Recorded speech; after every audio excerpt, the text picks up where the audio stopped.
ఓం గణనాన్త్వా గణపతిగుం హవామహే కవిం కవీనాముపమశ్రవస్తమం జ్యేష్ఠరాజం బ్రహ్మణస్పదాన శృణ్వన్నోతిభిస్సేదసాదనం శ్రీమహాగణాధిపతయే నమో నమః.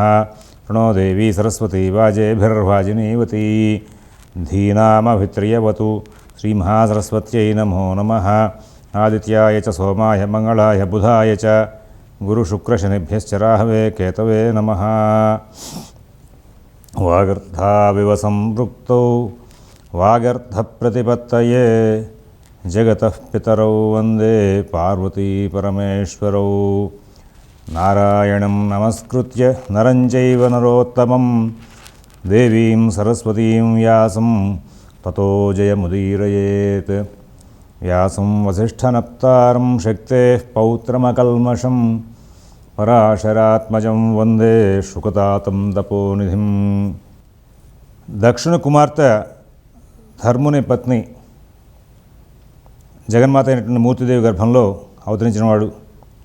అలాగే పుట్టింది మొదలుగా త్యాగులు విరాగులు అయినటువంటి వారు నైమిషారణ్య పుష్కర క్షేత్రాది పావన తీర్థాలలో వాళ్ళ యొక్క ఉనికి చేత తపస్సు చేత ఆ యొక్క క్షేత్రాలని పావనం చేసినటువంటి వారు. అలాగే ఆ తపస్సు చేసుకుంటూ ఉండేటువంటి సమయంలో వారి యొక్క తపస్సుని పాడు చేయాలనేటువంటి దురుద్దేశంతో దేవేంద్రుడు పంపినటువంటి అసంఖ్యాకమైనటువంటి అప్సరసలు, మన్మధుడు, వసంతుడు, సమీరుడు మొదటి వారు ఎంత ప్రయత్నం చేసినా వారి యొక్క మాయలకు లొంగక, వారి యొక్క విధానాలకి లొంగక కేవలం తపస్సు మీదే ధ్యాస ఉంచి వారి యొక్క తపస్సుకి విఘ్నం కలగకుండా వారికి వారే రక్షణ చేసుకున్నటువంటి వారు. అలాగే మరి కామ క్రోధ లోభాలను జయించినటువంటి వారు అయినటువంటి నరనారాయణులకి ఇక్కడ నమస్కారం చేస్తూ, అలాగే ఆ తర్వాత సత్యవతీదేవి భగవత్ సత్యవతీదేవి ఎందు పరాశర భగవాను యొక్క ప్రభావం చేత ఉత్పన్నమైనటువంటి ఆ వ్యాస మహర్షికి మొదట్లో ఆయన అవతారానికి ముందు వేదమంతా కూడా ఒకే రాశి పోగులాగా ఉంటే దానిని లోక కళ్యాణం అర్థం మరి సరళంగా సుగమంగా ఇచ్చినటువంటి వాడు అయినటువంటి ఆ వ్యాస భగవానుడు ఉపనయనార్హతలైనటువంటి స్త్రీ శూద్ర ఇట్లాంటి వారందరికీ కూడా వేదాధికారం లేదు కాబట్టి వారి యొక్క అనుగ్రహం కోసం చెప్పేసి, వారికి అనుగ్రహించడం కోసం చెప్పేసి పంచమ వేదం అనేటువంటి పేరుతో మహాభారతాన్ని రచించినటువంటి వాడు. అలాగే భరతవంశాన్ని అంతరించిపోకుండా రక్షించినటువంటి వాడు. వేదార్థం అంతా కూడా పురాణాల ద్వారా వ్యక్తం చేసినటువంటి వాడు అయినటువంటి ఆ యొక్క వ్యాస మహర్షి ఎలా కీర్తింపబడుతూ ఉంటాడంటే అచతుర్వదనో బ్రహ్మ అచతుర్వదనో బ్రహ్మ ద్విబాహురపరో హరి అపాలలోచన శంభుర్భగవాన్ బాదరాయణ. ఆయన సాక్షాత్గా శ్రీహరి యొక్క అంశావతారమే. బ్రహ్మగారికి 4 ముఖాలు ఉంటాయి, కానీ ఈయన ఒక ముఖంగానే ఉంటూ ఉంటాడు. అయినప్పటికీ కూడా బ్రహ్మతో సాక్షాత్గా సమానుడు. శ్రీ మహావిష్ణువుకి శ్రీమన్నారాయణుడికి 4 చేతులు ఉంటాయి. అయినా ఇక్కడ వ్యాసమహర్షి 2 చేతులతోనే శ్రీ మహావిష్ణువుగా భాసిల్లుతూ ఉన్నాడు. ఈయనకి 2 నేత్రాలు ఉన్నాయి, అక్కడ పరమేశ్వరుడికి 3 నేత్రాలు ఉన్నాయి. అయినప్పటికీ కూడా ఈయన 2 నేత్రాలతోనే పరమేశ్వరుడుగా భాసిల్లుతూ ఉన్నాడు. ఆయన ఎన్ని రాసినప్పటికీ కూడా తృప్తి పొందకపోయేసరికి నారద మహర్షి చేత భగవత్ కథలు, భక్తుల కథలైనటువంటి భాగవతాన్ని రాయవయ్యా, కలియుగంలో అల్పాయువుతో ఉన్నటువంటి వాళ్ళు ఉంటూ ఉంటారు, వాళ్ళు త్వరగా తరించాలి. యాక్చువల్గా మనకి పురాణాలు తిరిగేసి చూస్తూ ఉంటే ద్వాపరయుగంలో, కృతయుగంలో, త్రేతాయుగంలో ఒక దీర్ఘకాలం యజ్ఞాలు చేశారు అనేటువంటి అంశాలు బాగా కనబడుతూ ఉంటాయి. అన్నెన్ని కాలాలు యజ్ఞాలు చేసేటువంటి యోగం కలియుగంలో తగ్గిపోతూ ఉంటుంది. ఈ కలియుగంలో తగ్గిపోతూ ఉంటుంది కాబట్టి కలియుగంలో ఉన్నటువంటి మనుషులందరినీ కూడా వాళ్ళ యొక్క సమస్యలు తీర్చాలి, వాళ్ళని భక్తిభావంలోకి పంపించాలి అనేటువంటి ఉద్దేశంతోనే ఈ భగవత్ కీర్తనలు, భగవత్ సంబంధమైనటువంటి వ్రతాలు అన్నీ కూడా వచ్చినాయి. అంత పెద్ద వేదాన్ని, అన్ని రకాల మంత్రాలతో కూడుకుంటున్న వేదాన్ని చదవడం కష్టం కాబట్టి యజుర్వేదం, సామవేదం, అథర్వణ వేదం, ఋగ్వేదంగా 4 వేదాలుగా విభాగం చేశారు. వేదంలో ఉన్నటువంటి సారాన్ని వేదార్థం ద్వారా చదువుకుని ఆ 4 వేదాలు వేదం యొక్క అర్థం తెలుసుకోవడం కష్టమైన పని కాబట్టి కలియుగంలో మానవులకి అంత జిజ్ఞాస ఉండదు, ఆయువు కూడా దానికి సమర్థించదు కాబట్టి ఆరోగ్య స్థితి అలాగే కుటుంబ వ్యవహారాలు ఇవన్నీ కూడా సమర్థించే అవకాశం ఉండదు. ఈ నేపథ్యంలో పురాణాల ద్వారా సరళమైనటువంటి పరిభాషలో అందులో ఉన్నటువంటి వేదం యొక్క అర్థాన్ని మొత్తం తీసుకొచ్చి రాసి ఆయన ఎంతో కృషి చేసినటువంటి వ్యాస మహర్షికి ఈ భగవత్కథ వ్యవహారాలని కూడా ఇంకా సులువుగా సరళంగా అందరికీ చేరాలి, అందరికీ అర్థం అవ్వాలి అనేటువంటి ఉద్దేశంతోనే ఆయన తపన పడుతున్న సమయంలో నారద మహర్షి ప్రేరణ ద్వారా ఆయన ఈ యొక్క భాగవతాన్ని నిర్మించడం, ఈ త్రైలోక్య పావనం అయినటువంటి మహాస్వాదురసంగా ఉన్నటువంటి ఈ యొక్క మహాభాగవతాన్ని తన యొక్క పుత్రుడైనటువంటి శుకదేవుని ద్వారా మరి సమాజంలోకి ఉత్పత్తి చేయించారు ఆయన. అలాగే శుకుడు ఈ భాగవతం వినడానికి కానీ దాన్ని ప్రచారం చేయడానికి కానీ అర్హుడనే ఉద్దేశంతోనే ఆ శుక మహర్షికి ఆయన ఈ యొక్క భాగవతాన్ని మొత్తాన్ని కూడా ఏర్పాటు చేశారన్నమాట. వ్యాసం వశిష్ఠనప్తారం శక్తే పౌత్రమకల్మషం పరాశరాత్మజం వందే శుకదాతం తపోనిధం అని చెప్పి మనం ఈ యొక్క గ్రంథాలను వేటినైనా సరే మనం ప్రారంభం చేసేటప్పుడు ఒకసారి ఆ వంశక్రమాన్ని మొత్తాన్ని కూడా మనం తలుచుకుని ముందుకు వెళ్ళడం అనేది వశిష్ఠుడికి పౌత్రుడు, శక్తికి పౌత్రుడు, పరాశరుడికి పుత్రుడు అయినటువంటి వ్యాస భగవాన్ యొక్క చరణాలకి ఒకసారి నమస్కారం చేసుకుని ముందుకు వెళ్తూ ఉంటాం. ఆయన యొక్క పుత్రుడైన శుకుడు ద్వారానే మనకి భాగవతం లభించింది. సరే, మరి ఈ యొక్క వ్యాసమహాముని భగవతత్వాన్ని పూర్తిగా తెలుసుకున్నవాడు. ఆయన సాక్షాత్తు శ్రీకృష్ణ పరమాత్మ యొక్క సంచారం జరుగుతున్న సమయం అంతా కూడా పక్కనే ఉండి స్వయంగా శోధించినటువంటి మహర్షి ఆయన. అంతేకాకుండా ఇంత విజ్ఞానం, భారతీయ విజ్ఞానానికి కావాల్సినటువంటి వ్యవహారం అంతా కూడా ఆయన దగ్గరే ఉంది. ఆయన యొక్క అనుగ్రహం లభిస్తే కానీ, వ్యాస మహర్షి యొక్క అనుగ్రహం లభించాలి, ఆ శుకదేవుని యొక్క ప్రార్థన చేయాలి, వాళ్ళిద్దరూ అనుగ్రహిస్తే కానీ శ్రీమద్ భాగవతాన్ని మనం చెప్పుకోవడానికి అవకాశం లేదు. అది వాళ్ళు అనుగ్రహించారనుకోండి, ఎక్కడి నుంచి అయినా సరే ఆ భక్తిభావం ఉత్పత్తి అయ్యే అవకాశం వస్తుంది. మానసికంగా కలుషితమైనటువంటి భావనలు ఉన్నటువంటి మనసులో కూడా ఆ వ్యాస మహర్షి యొక్క అనుగ్రహమో శుక మహర్షి యొక్క అనుగ్రహమో లభిస్తే వెంటనే ఆ యొక్క మానసిక వ్యవస్థ అంతా కూడా కలుషితం అంతా కూడా నిర్మలమైపోయి ప్రశాంత చిత్తంతో శ్రీమద్ భాగవతాన్ని చెప్పుకుంటూ ముందుకు వెళ్ళేటువంటి అవకాశాలు వస్తూ ఉంటాయి. సహజంగా అందరికీ కూడా ఒక రావి చెట్టు ఉంది. రావి చెట్టుని ఎందుకు పూలు చేయాలి? సాక్షాత్తు విష్ణు స్వరూపం అని చెప్పుకుంటూ ఉంటాం కదా.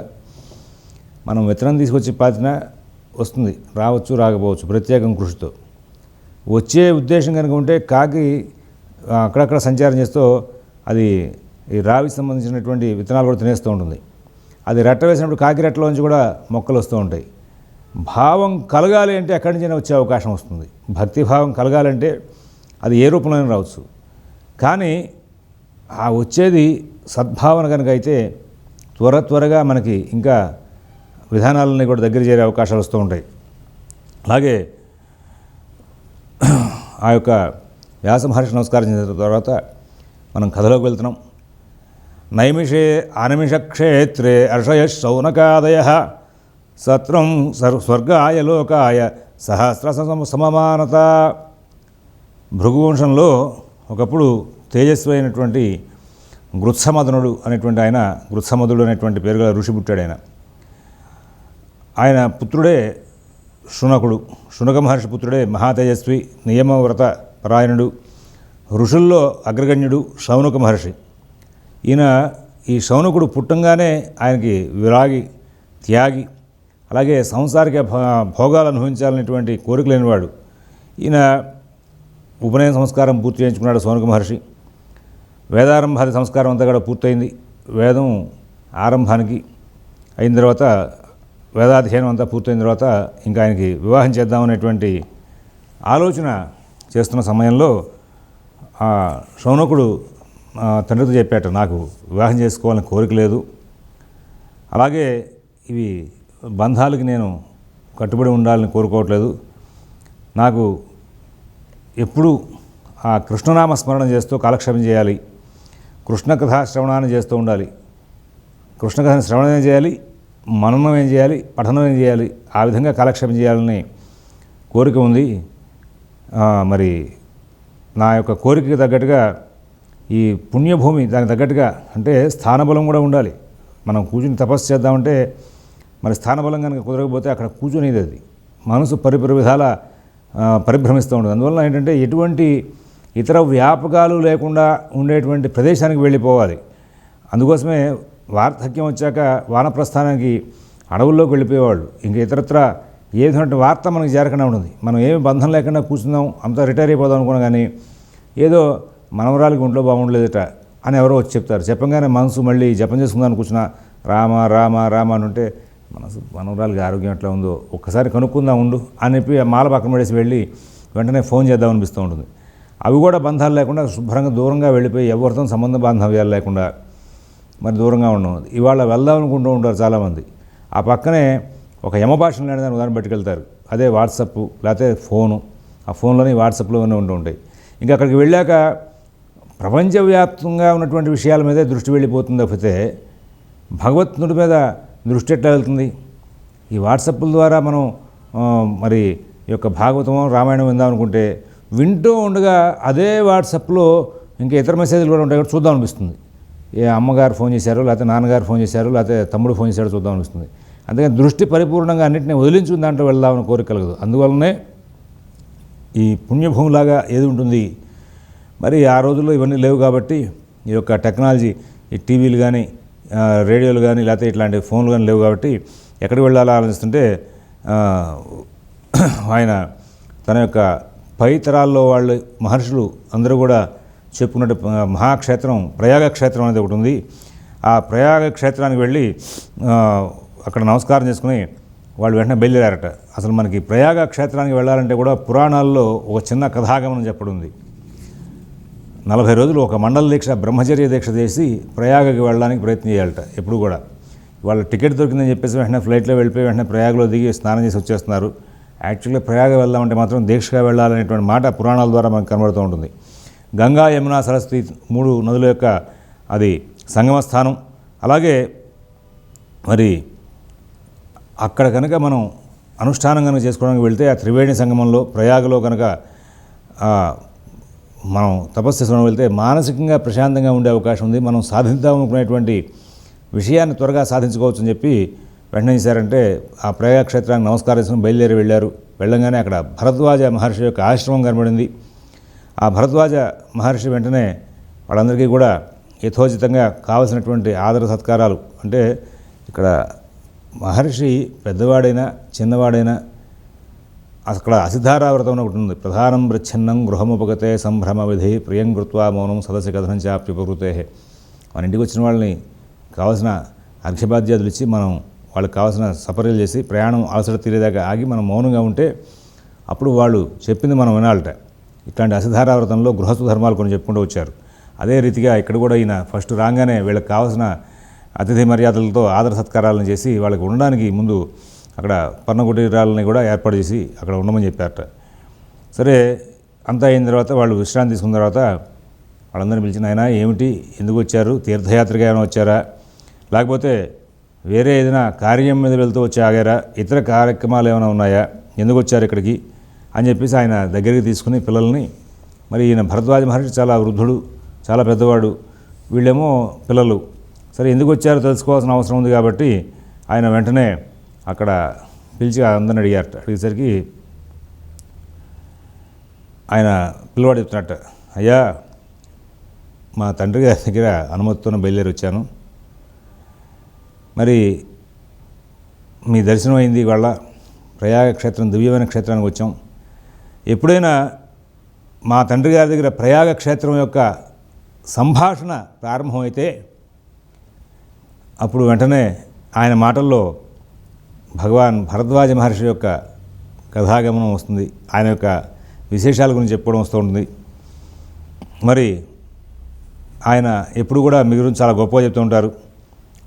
ఆయన ఆశ్రమంలో వేల కొలది ఋషులు, అలాగే యక్షులు, కిన్నరులు, దేవతలు కూడా నివసిస్తూ ఉంటారయ్యా. మరి అలాంటి గొప్పదైనటువంటి ఆ క్షేత్రంలో మేము బయలుదేరి వస్తూ అనుకోకుండా మీ ఆశ్రమానికి రావడం, మీ యొక్క దర్శనం జరుగుతుందో లేదో అనుకున్నాం. ప్రారంభంలోనే మేము కృతార్థులమయ్యాం. మీ యొక్క దర్శనం జరిగింది, మా పెద్దల యొక్క అనుగ్రహం, వారి ఆశీర్వచన ఫలితంగా మీ యొక్క దర్శనం జరిగింది అని చెప్పేసి చెప్పుకుంటూ వచ్చి మరి ఒక విశేషమైన ప్రార్థన చేయాలని ఉంది. ఇప్పుడు మాకు సాంసారిక వ్యవహారాల మీద ఎక్కడా కూడా అపేక్ష లేకుండా ఉంది.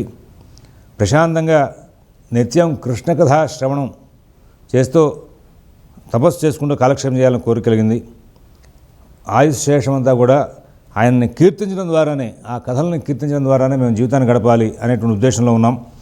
కాబట్టి ప్రసన్న భావంతో మాకు మంచి ప్రదేశాన్ని అనుగ్రహించండి. ఎక్కడ ఉంటే మాకు ఈ తపస్సుకి ప్రశాంత చిత్తం ఏర్పడుతుంది, తపస్సును సాధించుకోగలుగుతాం అనేది చెప్పండి అని చెప్పేసరికి ఆయన యజ్ఞయాగాది క్రతువులు ఇవన్నీ సాధిస్తూ ఉన్నప్పటికీ కూడా భగవత్ కథా కీర్తన మీద ఆసక్తి కలగాలి అంటే, ఆ రుచి తెలియాలి అంటే కోటి జన్మల యొక్క పుణ్యం చేస్తే కానీ రాదనైనా.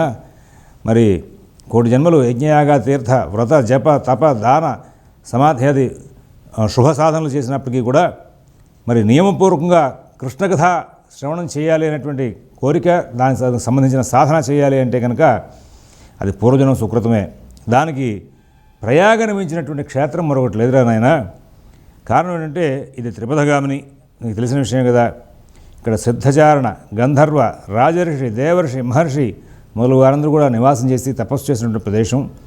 ఇటువంటి ప్రదేశానికంటే కూడా ఇంకెక్కడా కూడా మరి అంత మంచిదైనటువంటి ప్రదేశం కనబడదు. కాబట్టి మీరు ఇక్కడే తపస్సు చేసుకోవడానికి ఏర్పాటు చేసుకోండి అని చెప్పేసి వారికి ఒక్కొక్కరికి కూడా వేరే వేరే కుటీరాలు ఏర్పాటు చేసేసి వాళ్ళు తపస్సు చేసుకోవడానికి వీలుగా అన్నీ కూడా ఏర్పాటు చేశారు. వాళ్ళ తపస్సు సాగుతోంది. ఇందులో మాఘమాసం వచ్చింది.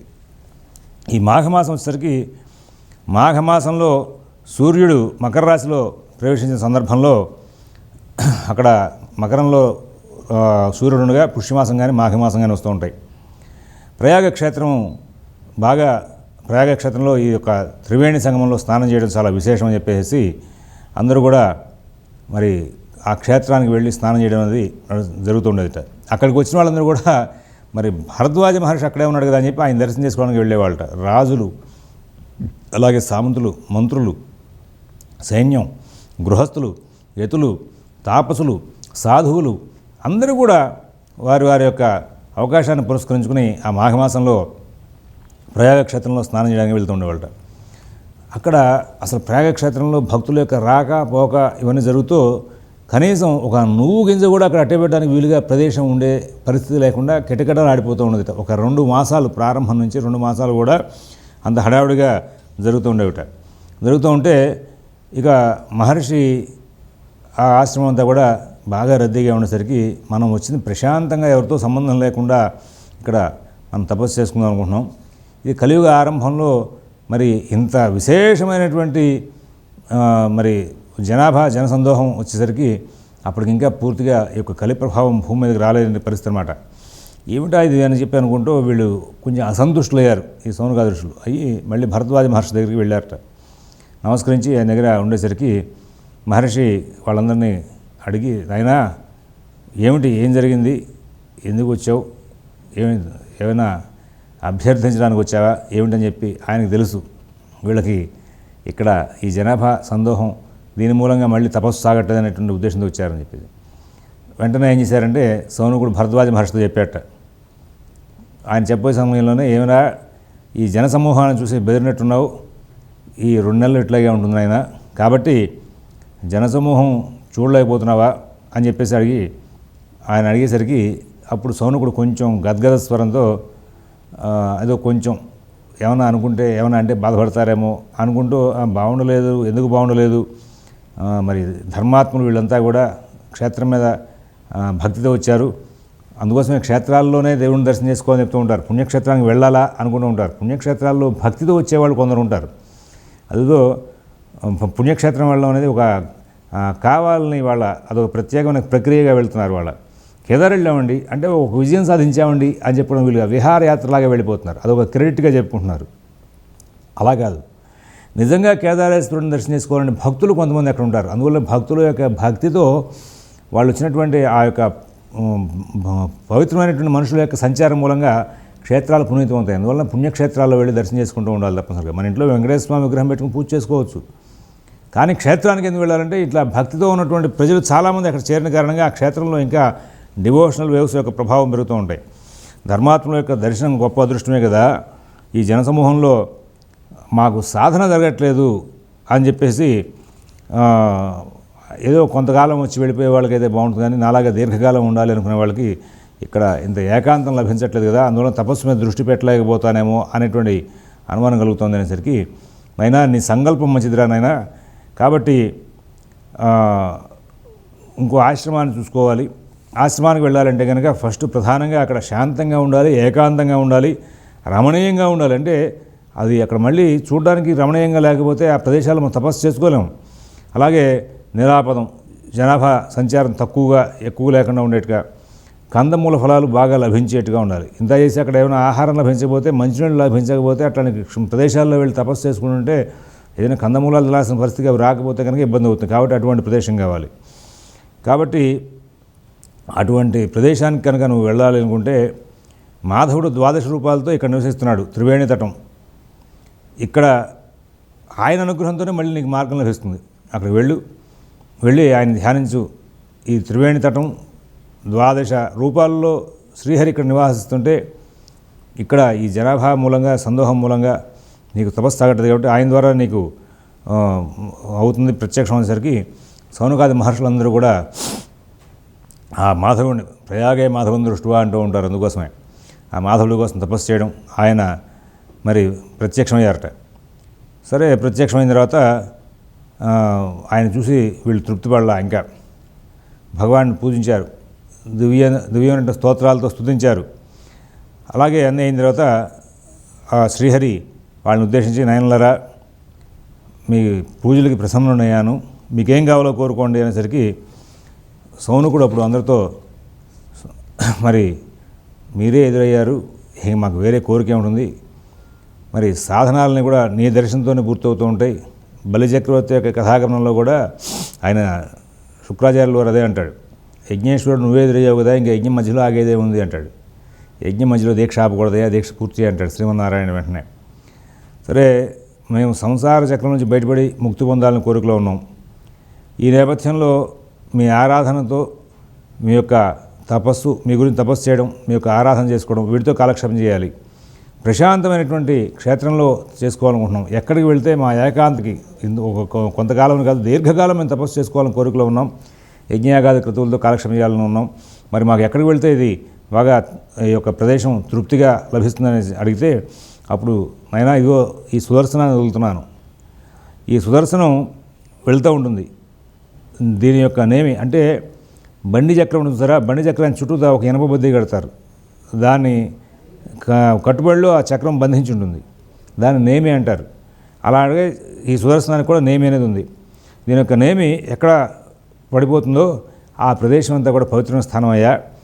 అప్పుడు మీరు అక్కడికి వెళ్ళి తపస్సు చేసుకుంటే మరి మీకు అక్కడ ఎటువంటి ఇబ్బందులు లేకుండా కాలక్షేపం అయ్యే అవకాశం. చూసారా, సాక్షాత్తు శ్రీహరే ప్రత్యక్షమయ్యాడు, అయినప్పటికీ కూడా ఇంకా ఆ భగవన్నామంతో జీవనాన్ని గడపాలి, దానికి కూడా ఇంకా ప్రశాంత చిత్తం కావాలని అడిగారు వాళ్ళు. చివరికి దేనికోసం మనం అంతా భగవన్నామం చేసేది? భగవంతుడి యొక్క దర్శనం కోసం. ఆ భగవంతుడి దర్శనం అయింది, అయినప్పటికీ కూడా ఇంకా నామస్మరణతో కాలక్షేపం చేయాలి. అందుకోసం ఎప్పుడు కూడా సదా మన మనసు ఎప్పుడు కూడా భగవన్నామంతో కాలక్షేపం జరుగుతూ ఉంటే మనసు ప్రశాంత చిత్తంగా ఉండే అవకాశం వస్తుంది. ఆయన అట్లా అంతర్ధానం అయ్యారు. వెంటనే సుదర్శనం ప్రారంభమైంది. దాని యొక్క ప్రయాణం ప్రారంభం చేస్తుంటే సౌనకుడు ఋషులందరినీ సమీపించి, ఇంకా సంసార భోగేచ్ఛలేని వాళ్ళు మాత్రమే నాతో కలిసి ప్రయాణానికి రండి, అక్కడికి వచ్చాక మళ్ళీ గృహస్థధర్మం కోసం బయటకు వెళ్దామనే ఆలోచన లేకుండా ప్రశాంత చిత్తంతో కాలక్షేపం చేయాలి. మరి ఆ ఉద్దేశం ఉన్న వాళ్ళు రమ్మనేసరికి అందరూ కూడా అట్లాంటి ఉద్దేశం ఉన్న వాళ్ళే ఆయన వెనకాల బయలుదేరారు. అలా బయలుదేరిన వాళ్ళే 88,000 మంది అయ్యారట. వీళ్ళందరూ వెళ్తున్నారు. ఆ చక్కగా గంగం దాటి లక్ష్మణపురం, సీతాపురం అన్నీ దాటి గోమతి, భగవతి నదీ తీరాలు దాటి ఆ తర్వాత ఒక ఘోరారణ్యానికి వెళ్ళి ఆ నేమి చక్రం కింద పడిందిట. ఆ ధర్మచక్రం, నేమిచక్రం అట్లా పడిన ప్రదేశాన్ని నైమిషారణ్యం అంటారు. ఆ నైమిషారణ్యంలో గోమతి తటంలో చక్కగా ఎత్తైనటువంటి భూమి మీద వీళ్ళు చదువు చేసుకుని అక్కడ చతుష్కోణమైనటువంటి ఒక అరుగును వేసి కథాగమనాన్ని రోజు కూడా వినడానికి వీలుగా అక్కడ లక్ష్మీ సరస్వతుల యొక్క స్థానంగా లక్ష్మీ సరస్వతి అనేటువంటి లక్ష్మి అంటే డబ్బు ఒకటే కాదు వాళ్ళ లక్ష్మి అనేసరికి సాధనకు సంబంధించిన సంపత్తి అంతా కూడా ఉండడం కూడా లక్ష్మి. ఇందాక మహర్షి వెళ్తూ అని చెప్పాడు, నాయన అక్కడికి వెళ్ళాక మీకు కందమూలాలన్నీ దొరికేలాగా చూసుకుంటారా, అటువంటి ప్రదేశంలో మాత్రమే మీరు నివాసం చేయండి అని చెప్పారు. అటువంటి ఆ యొక్క కందమూలాలతో కూడుకున్నటువంటి ప్రదేశం లక్ష్మీస్థానం. అలాగే విద్యని అక్కడ అనుష్ఠించడం కోసం వెళ్ళారు వీళ్ళు తపస్సుతో. అటువంటి ప్రదేశమే మరి ఆ యొక్క సరస్వతీ క్షేత్రం. అలాగే లక్ష్మీ సరస్వతులతో శోభిల్తున్నటువంటి ఆ యొక్క క్షేత్రానికి వెళ్ళగానే శౌనకాది ఋషులందరూ కూడా వెళ్ళి వాళ్ళకి కావాల్సిన ఏర్పాట్లను పూర్తి చేసుకుని ఒక 1000 సంవత్సరాల పాటు పూర్తిగా చక్కగా మహాయజ్ఞంతో ఆ యజ్ఞేశ్వరుని అర్చిద్దాం, కృష్ణ కథా గమనంతోనే కృష్ణ కథా శ్రవణంతోనే కాలక్షేమం చేద్దాం అనేటువంటి ఉద్దేశంతో అక్కడ సమస్త ఇతిహాస పురాణాలని ప్రపంచవ్యాప్తం చేయాలి. ఇక్కడి నుంచి మనం వాటిని రోజు శోధన చేయాలి, వాటి గురించే కాలక్షేమం చేయాలనేటువంటి ఉద్దేశంతో అందరూ కూడా దీక్షగా మరి వాళ్ళు కార్యక్రమాన్ని ప్రారంభం చేశారట. ఇక తర్వాత సూత మహర్షి యొక్క కథాగమనాన్ని చెప్పుకుని మనం లోపలికి వెళ్దాం. స్వస్తి ప్రజాభ్యః పరిపాలయంతాన్ న్యాయేన మార్గేణ మహీన్మహీషాః గోబ్రాహ్మణేభ్యః శుభమస్తు నిత్యం లోకాః సమస్తాః సుఖినో భవంతు. ఓం దత్సతు.